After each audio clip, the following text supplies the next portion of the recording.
Growing plants only really need four things: light, water, air, and nutrition.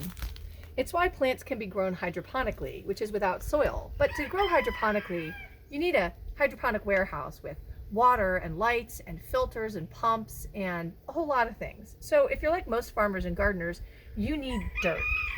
Now, what's interesting is that Jesus told a parable about the soil. We call it the parable of the sower, but in the parable, we're the dirt. Here on our farm, we take soil samples every fall. And we take those soil samples and we send them off to Penn State. And Penn State does an analysis on them. And they send us back this analysis, and it shows us key elements that are missing out of our soil. They show us if we need to add more nitrogen or phosphorus or micronutrients, and if we need more compost or lime in our soil. And the things that they tell us to do will help create a soil that is healthy and gives us abundant plant growth. Now, in the parable of the sower, God, he scatters the word of truth far and near. We are the soil in that parable, and Jesus notes that some soil was much better at growing than others, and he called that soil good soil. Now, here on the farm, for me, good soil means light, well-worked loam full of organic matter. Organic matter has lots of healthy microbes in it, and one of the key ingredients to great soil is compost. And this is a compost bin in which we put things like eggshells and coffee grounds and vegetable rinds in here to become compost. Compost is broken down organic matter that often includes food waste and manure.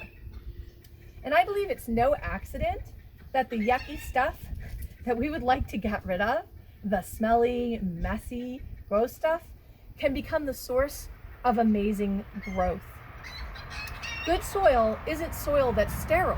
In fact, soil that we want is the product of waste that's been transformed by a community that is working together to break down into the component nutrients.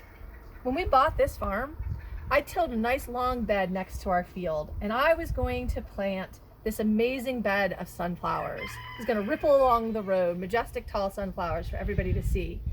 But instead what I got was a bed of weeds and little knee-high, stunted, pitiful little yellow flowers. Nothing like the sunflowers that I was picturing. And that was because I hadn't prepared the soil. I hadn't added any nutrients to it. And too often we get impatient and we blame God for our lack of spiritual growth, much like that bed of sad little sunflowers. We haven't addressed the messy, smelly, or yucky stuff in our lives. Things like sin that we need to repent of and turn away from. Disobedience that we need to ask God for forgiveness. Or asking people that we've sinned against for forgiveness. If compost, this kind of stuff, isn't dealt with properly, if it's not turned and aerated properly, it just gets slimy and smelly. But if it is aerated and watered and turned and prepared properly and then worked into the soil, it becomes the building block of the best possible soil you can imagine, and amazing growth. So the question we want to ask ourselves is, do we need a bit of a spiritual soil test? Do we need to evaluate what we're missing and what needs to happen? So King David gave us this great prayer that can operate as the beginning of a spiritual soil test. He prayed at the end of Psalm 139, "Search me, O God, and know my heart. Test me and know my anxious thoughts.